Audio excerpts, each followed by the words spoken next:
Hello दोस्तों, कैसे हैं आप लोग। मैं आप लोगों के सामने 9 स्टार क्लासेस यूट्यूब चैनल में आप सभी दोस्तों का स्वागत है, वेलकम है, खुश आमदीद है।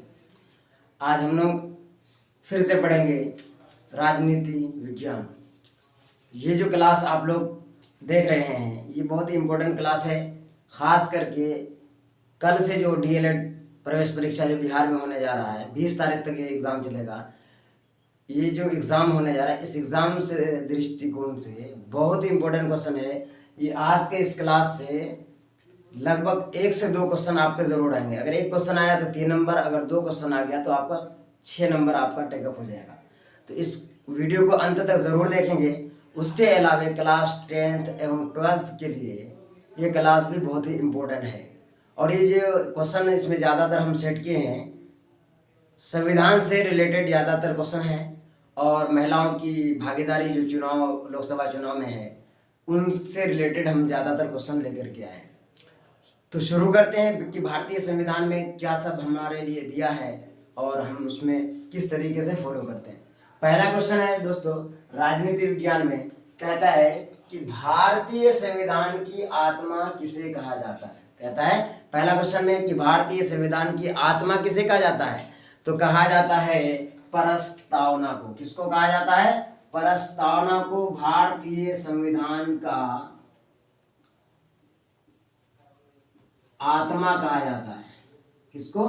प्रस्तावना को। ये भूलेंगे नहीं, बहुत इंपॉर्टेंट क्वेश्चन है। क्लास 10th के जो स्टूडेंट इस बार 2023 में एग्जाम देंगे उसके लिए भी बहुत ही इंपॉर्टेंट है। कहता है कि भारतीय संविधान की आत्मा किसे कहा जाता है, तो प्रस्तावना को कहा जाता है।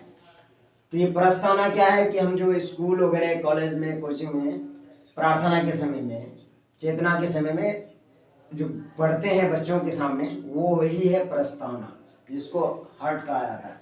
अगला क्वेश्चन है, भारत में लौकिक सार्वभौमिकता है क्योंकि संविधान की प्रस्तावना प्रारंभ होती है। क्या क्वेश्चन है अगला? इंपॉर्टेंट क्वेश्चन, इसको जरूर देखेंगे। भारत में लौकिक सार्वभौमिकता है, भारत में लौकिक सार्वभौमिकता है क्योंकि संविधान की प्रस्तावना प्रारंभ होती है। कौन सा शब्द से प्रारंभ होती है दोस्तों? तो कहता है कि हम भारत के लोग। प्रस्तावना का पहला लाइन है, हम लोग पढ़ते हैं क्या? हम भारत के लोग, हम भारत के लोग। ये शब्द हम लोग इस्तेमाल करते हैं। क्यों? कि पहला लाइन है हम भारत के लोग, भारत को एक संपूर्ण प्रभुत्व संपन्न समाजवादी पंथनिरपेक्ष लोकतंत्रात्मक गणराज्य बनाने के लिए इस तरीके से शुरुआत करते हैं। तो इसलिए कहा जाता है भारत में लौकिक सार्वभौमिकता क्यों है, क्योंकि संविधान की प्रस्तावना प्रारंभ होती है हम भारत के लोग। तीसरा प्रश्न है दोस्तों, किस वर्ष भारतीय संविधान की प्रस्तावना में, किस वर्ष भारतीय संविधान की प्रस्तावना में धर्मनिरपेक्ष शब्द को जोड़ा गया था? किस वर्ष, कौन सा साल? तो बता दे, बिल्कुल आसान है। सन 1976 ईस्वी में। कब गया था? सन 1976 ईस्वी में भारतीय संविधान की प्रस्तावना में धर्मनिरपेक्ष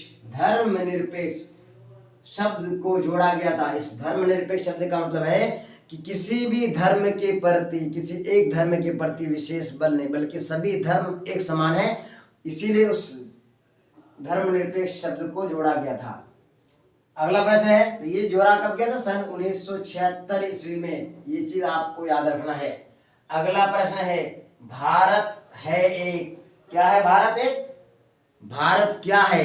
तो कहता है भारत धर्मनिरपेक्ष राष्ट्र है। भारत क्या है? 4 नंबर का प्रश्न है, धर्मनिरपेक्ष राष्ट्र है। क्या है? धर्मनिरपेक्ष राष्ट्र है। भारत एक धर्मनिरपेक्ष राष्ट्र है। ये भी बहुत इंपॉर्टेंट क्वेश्चन है। अगला 6 नंबर का प्रश्न है, कहता है कि भारत एक गणतंत्र देश है। भारत एक गणतंत्र देश है, इसका क्या अर्थ है? भारत एक गणतंत्र देश है, इसका क्या अर्थ है दोस्तों? तो इसका अर्थ है सभी धर्मों का महत्व स्वीकार करना। क्या कहता है? सभी धर्मों का, यानी भारत में, पूरे विश्व में अगर किसी देश में विभिन्न धर्मों के लोग अगर हैं तो वो भारत में, पूरे विश्व में, तो कहता है कि सभी धर्मों का महत्व, सभी धर्मों का महत्व, सभी धर्मों का महत्व स्वीकार करना। क्या करना? स्वीकार करना। स्वीकार करना यानी कबूल करना, स्वीकार करना। क्या है कि धर्मनिरपेक्ष का अर्थ है सभी धर्मों का महत्व को स्वीकार करना। यानी कोई भी धर्म हो, हिंदू हो, मुस्लिम हो, सिख हो, ईसाई हो, बौद्ध हो, पारसी हो, जो भी है, सभी धर्मों के महत्व को एक समझना। ये धर्मनिरपेक्ष शब्द का अर्थ है। अगर सब्जेक्टिव में भी क्वेश्चन आपको 2 नंबर का पूछेंगे, क्लास 10 के बच्चों के लिए हम कह रहे हैं कि वो अगर कहे पूछ लिए क्वेश्चन में कि धर्मनिरपेक्ष किसे कहते हैं, उसका अर्थ स्पष्ट करें, तो लिख देना है कि धर्मनिरपेक्ष का अर्थ यह है कि सभी धर्मों के ऊपर, सभी धर्मों का महत्व को स्वीकार करना। चाहे वो किसी भी धर्म का हो, उसके महत्व को, उसके वैल्यू को समझना, उसकी अहमियत को समझना है दोस्तों। यही है धर्मनिरपेक्ष अर्थ। अगला प्रश्न है, भारत एक गणतंत्र देश है, इसका क्या अर्थ है? भारत एक गणतंत्र देश है, इसका अर्थ क्या है? तो इसका अर्थ है भारत में वंशानुगत शासन नहीं है। क्या कहता है? भारत में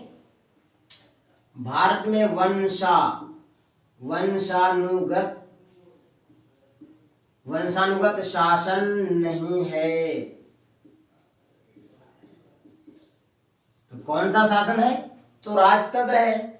जिस तरीके से यानी जनतंत्र है, जो भी जनता चाहे, जिसे चाहे वो उसे चुन सकता है। इसलिए कहता है कि जनता के लिए, जनता के द्वारा जनता को चुना गया शासन है। तो यही है। तो इसने अब ये जो दिया था, ये अब्राहम लिंकन ने कहा था। तो हमारे देश में क्या है? एक गणतंत्र देश है, जिसकी वजह से कहा जाता है कि यहाँ हर 5 साल पर चुनाव होते रहता है। हर 5 साल पर चुनाव होते रहता है। इस चीज को याद रखना है कि भारत वंशानुगत शासन नहीं है, यानी कि राजा का बेटा राजा, राजा का बेटा राजा, या बेटी है तो रानी। तो इस तरह से पहले चलता था, लेकिन अब नहीं है। अगला प्रश्न है, समाजवाद का अर्थ है। समाजवाद का क्या अर्थ है दोस्तों? 7 नंबर में करें। समाजवाद का अर्थ है सामाजिक न्याय। क्या है? सामाजिक न्याय। न्याय का मतलब होता है इंसाफ। आप किस समाज में रहते हैं, उस समाज में किसी न किसी तरीके से आपको इंसाफ मिलता है। आपके साथ अगर कुछ भेदभाव होता है तो समाज के बुद्धिजीवी लोग मिलकर के आप पर इंसाफ करते हैं। यही है समाजवाद का अर्थ है। 8वां नंबर का प्रश्न है, संविधान निर्माताओं ने किस पर विशेष ध्यान दिया था? संविधान निर्माताओं ने किस पर विशेष ध्यान दिया था? तो दोस्तों, संविधान निर्माताओं ने विशेष ध्यान दिया था प्रस्तावना पर। किस पर दिया था? प्रस्तावना पर। यहाँ भी हर जगह आ रहा प्रस्तावना, तो कहता है कि प्रस्तावना पर ध्यान दिया था। किस पर ध्यान दिया था? प्रस्तावना पर ध्यान दिया था। ये बहुत ही, प्रस्तावना जो है वो बहुत इंपॉर्टेंट है कि संविधान निर्माताओं ने किस पर विशेष ध्यान दिया था? तो प्रस्तावना पर विशेष ध्यान दिया था। अगला प्रश्न है, संविधान सभा के अध्यक्ष कौन थे? तो संविधान सभा के अध्यक्ष डॉक्टर राजेंद्र प्रसाद। कौन थे? संविधान सभा के अध्यक्ष थे राजेंद्र प्रसाद। यही हमारे देश के पहले राष्ट्रपति बने थे और वही संविधान सभा के अध्यक्ष बने थे, राजेंद्र प्रसाद जी। उसका एक दिन के लिए बनाया गया था डॉक्टर सच्चिदानंद सिन्हा को। उसके बाद 10 नंबर में कर रहा है, अमेरिका जो देश है उसमें राजनीति में, अमेरिकी राजनीति में महिलाओं की भागीदारी है। अमेरिकी राजनीति में यानी चुनाव वगैरह में महिलाओं की कितनी भागीदारी है? तो कहता है अमेरिकी राजनीति में महिलाओं की भागीदारी है। कितना भागीदारी है? मात्र 16.3%। कितना है? 16.3% है। ये एग्जाम में अक्सर क्लास 10 के लिए भी इंपॉर्टेंट है और डीएलएड से रिलेटेड भी है, ये पूछते हैं। अगला प्रश्न है, ब्रिटेन की राजनीति में महिलाओं की भागीदारी कितनी है? यहाँ हमने पहले पढ़ा अमेरिकी राजनीति में महिलाओं की भागीदारी कितनी है, अब पढ़ रहे हैं कि ब्रिटेन की राजनीति में महिलाओं की कितनी भागीदारी है। 11वां नंबर का प्रश्न है, तो यहाँ महिलाओं की भागीदारी ज्यादा है। कहता है यहाँ 19.3% है।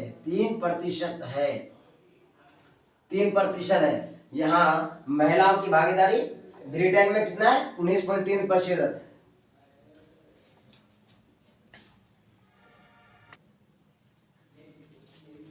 अगला क्वेश्चन है 12वां नंबर में, कह रहा है कि 15वीं लोकसभा चुनाव के बाद भारत में महिलाओं की भागीदारी हो गई है। यानी 15वीं लोकसभा जो भारत में हुआ उसके बाद महिलाओं की भागीदारी यानी महिलाओं की हिस्सेदारी के लिए कितना प्रतिशत हो गया? तो कहता है कि 10% से अधिक। कितना प्रतिशत? ये भी बहुत इंपॉर्टेंट है। 10% से अधिक। 10% से अधिक। 10% से अधिक। 13वां नंबर का प्रश्न है, कह रहे कि 15वीं लोकसभा चुनाव से पूर्व 15वीं लोकसभा चुनाव के बाद महिलाओं की भागीदारी 10% से अधिक हो गया। तो वहीं अगला सवाल है कि 15वीं लोकसभा से पहले महिलाओं की भागीदारी कितना प्रतिशत था? तो कहता है कि 10% था। कितना था? मात्र 10%। 10% था, उससे ज्यादा नहीं। लेकिन 15वीं लोकसभा के बाद 10% से अधिक दिया गया। तो दोस्तों इस तरीके से राजनीति विज्ञान से हमने 13 प्रश्न आपका वीडियो बनाया और कल वाला वीडियो भी इसी तरीके से हमने बनाया था 12 या 13 क्वेश्चन का। उसमें आपको आखिर में एक क्वेश्चन हमने छोड़ दिया था कि योजना आयोग को पहले यानी 2014 से पहले किस नाम से जाना जाता था। इसका सवाल मैंने आपको कमेंट बॉक्स में करने के लिए कहा था, तो मैं आज बता देता हूं कि उस क्वेश्चन का आंसर है कि नीति आयोग। किस आयोग? नीति आयोग से। नीति आयोग। नीति आयोग। योजना आयोग को नीति आयोग के नाम से 2014 से पहले जाना जाता था। ये माननीय नरेंद्र मोदी जी जब हमारे देश के प्रधानमंत्री बने तो उसने इसमें बदलाव कर दिया इसने। और नीति आयोग यानी योजना आयोग का जो अध्यक्ष होता है वो प्रधानमंत्री होता है। तो दोस्तों ये क्लास बहुत ही इंपॉर्टेंट है क्लास 10th के लिए और डीएलएड वाले जो एग्जाम दे रहे हैं उसके लिए भी। तो ये वीडियो को जरूर दोस्तों तक भी शेयर करेंगे जो भी आपके जानने वाले हैं क्लास 10th का एग्जाम 2023 में देंगे। और इसका अगला वीडियो बहुत जल्दी हम लेकर के आएंगे और इसका अगला वीडियो पहला वाला वीडियो का लिंक डिस्क्रिप्शन में दिया रहेगा। और आपसे मेरा एक गुजारिश है कि हमारे यूट्यूब चैनल को आप ज़रूर सब्सक्राइब करेंगे, वीडियो को लाइक करेंगे और दोस्तों तक शेयर करेंगे। शुक्रिया, थैंक यू।